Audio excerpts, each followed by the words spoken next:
On হয়ে গেছে। On করেছ? প্রিয় দর্শক, আসসালামু আলাইকুম, অনেক শুভেচ্ছা। আমি এই মুহূর্তে দাঁড়িয়ে আছি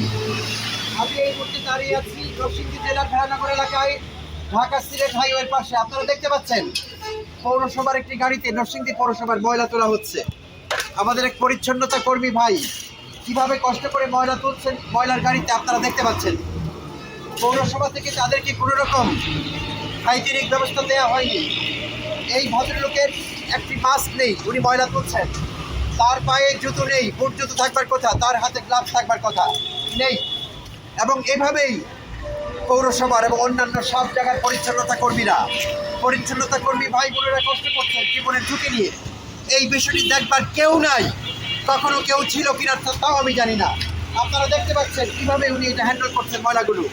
তার একটি মাস্ক পরে থাকা খুব দরকার ছিল, হাতে গ্লাভস থাকা খুব দরকার ছিল, পায়ে বুট জুতো থাকা খুব দরকার ছিল, কিন্তু নেই। এবং পৌরসভার কোটি কোটি টাকার বাজেট আছে, আর এই বিষয়টি দেখবার কেউ নেই। হ্যাঁ, অনেকে হয়তো বলবেন এই মুহূর্তে পৌরসভায় মেয়র নেই, নানান রকম বিশৃঙ্খলা চলছে। মেয়র নেই তো প্রশাসক আছেন। মেয়র আগেও ছিলেন, তখন কি হয়েছিল? হয়নি। কেন হচ্ছে এই অনিয়মটি? আমি জানি কেউ হয়তো ভাবছেন এটি ছোট একটি বিষয়, এটি নিয়ে ভিডিও করার কি আছে। কোনো বিষয় ছোট না, কোনো বিষয় বড় না, আমাদের দৃষ্টিভঙ্গির উপর নির্ভর করে। আমরা যদি মনে করি এটি কিচ্ছু না, এটি কিচ্ছু না। আমরা যদি মনে করি এটি অনেক কিছু, এটি অনেক কিছু। আমার এই ভাইদের জীবনের মূল্য আছে। তারা পরিচ্ছন্নতা কর্মী বলে তাদের সঙ্গে যা তা করা যাবে না। অমানবিক কাজটি তাদের দিয়ে করানো হচ্ছে। তারা একটি চমৎকার কাজ করছেন।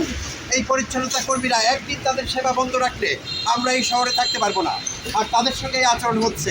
পৌরসভা এবং প্রশাসন তাদের সঙ্গে এই আচরণ করছেন কেন? এইটি কি সাধ্যের বাইরে? তাদেরকে একটি মাস্ক দেওয়া যেত না?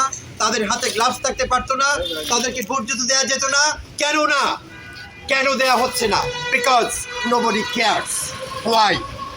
এরকমই চলতে থাকবে? এই প্রশ্ন রেখে ভিডিও শেষ করছি। ভালো থাকবেন সবাই।